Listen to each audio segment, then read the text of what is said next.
নমস্কার বন্ধু, সকল বন্ধুদের জানাই আমার চ্যানেলে স্বাগত। আপনারা দেখছেন হেল্পটেক বাংলা। 100 দিনে কাজের টাকার ব্যাপারে একটি গুরুত্বপূর্ণ ইনফরমেশান এনেছি আপনাদের জন্য। অবশ্যই ভিডিওটি আপনারা শেষ অবধি দেখতে থাকুন। আর যারা আমার চ্যানেলে নতুন তাদেরকে বলবো চ্যানেলটিকে সাবস্ক্রাইব করে সঙ্গে থাকবেন।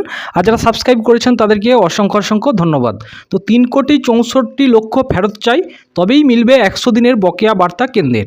3,64,00,000 টাকা ফেরত চাই কেন্দ্র, তবেই মিলবে 100 দিনের বকেয়া যে টাকা আছে, বার্তা দিলেন কেন্দ্র।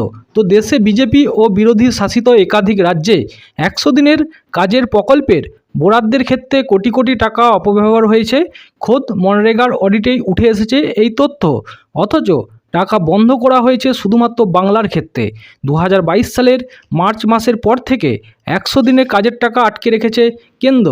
সেই বকেয়া টাকার পরিমাণ 5,553 কোটি টাকা। এবার সেই টাকা ছাড়ার ক্ষেত্রে কেন্দ্র সরকার নয়া শর্ত আরোপ করে চিঠি পাঠালেন রাজ্যকে। সেই চিঠি পাঠিয়েছে কেন্দ্রের গ্রামোন্নয়ন মন্ত্রক। নবান্ন সূত্রে খবর, চিঠিতে বলা হয়েছে 100 দিনের কাজের প্রকল্পে বাংলার 4 জেলায় মোট 5,37,00,000 টাকার অপব্যবহারের অভিযোগ উঠেছিল 2022 সালে।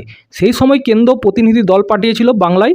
তারা ঘুরে যাওয়ার পরে অপব্যবহার হওয়ার 1,67,00,000 টাকা ইতিমধ্যেই উদ্ধার করেছে রাজ্য। তবে এখনও বাকি আছে 3,64,00,000 টাকা উদ্ধার করা।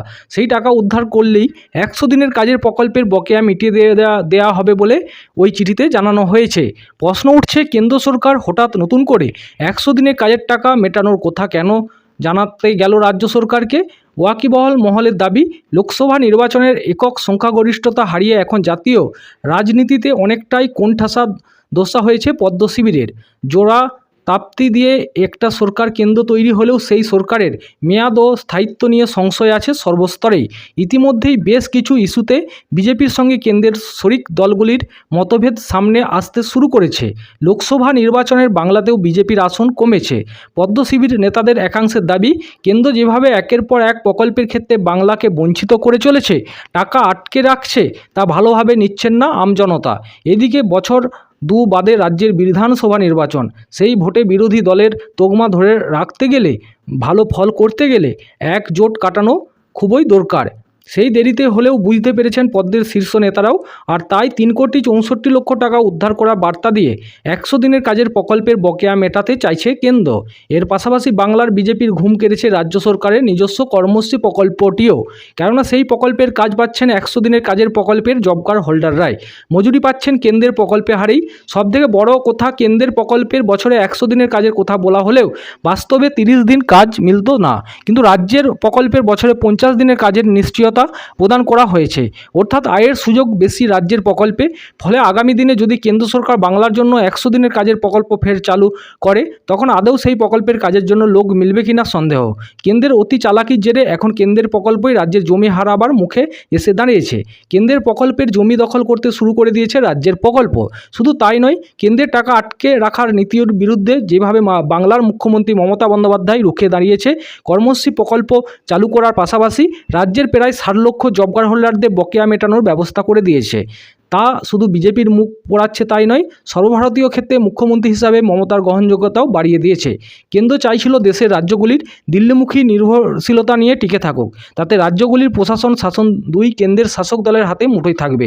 যখন খুশি যেমন খুশি নির্দেশ দেয়া যাবে রাজ্যগুলিকে।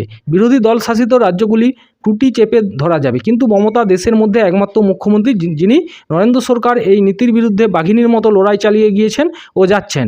তিনি শুধু যে লড়াই চালাচ্ছেন তাই নয়, কার্যত রাস্তাও দেখাচ্ছেন। বাংলাকে কেন্দ্রের নির্ভরতায় না রেখে তিনি একের পর এক প্রকল্পের মাধ্যমে কার্যত স্বাবলম্বী করে তুলছেন। আর সেখানেই বেকায়দায় পড়েছেন মোদী সরকার। তাদের শুধু জাতীয় স্তরের রাজনীতিতে মুখ পুড়েছে তাই নয়, জমি হারাতে হচ্ছে। কেননা মমতা দেখানো পথে একাধিক প্রকল্পের ক্ষেত্রে হাঁটা দিচ্ছে দেশের একের পর এক রাজ্য। ফলে দেশের সব রাজ্যগুলিকে হাতের মুঠোয় রাখার যে ফন্দি মোদী সরকার নিয়েছিল, তা মাঠে মারা যাচ্ছে। আর তাই সময় থাকতে থাকতে এখন বাংলার সঙ্গে বিবাদ মেটাতে চাইছে কেন্দ্র নিজেদের স্বার্থেই। আর তাই এসেছে চিঠি। তো 100 দিনের কাজের ও আবাস যোজনার সমস্ত ইনফরমেশন পেতে চ্যানেলটির সঙ্গে থাকবেন। ভালো থাকবেন, সুস্থ থাকবেন, সাবধানে থাকবেন।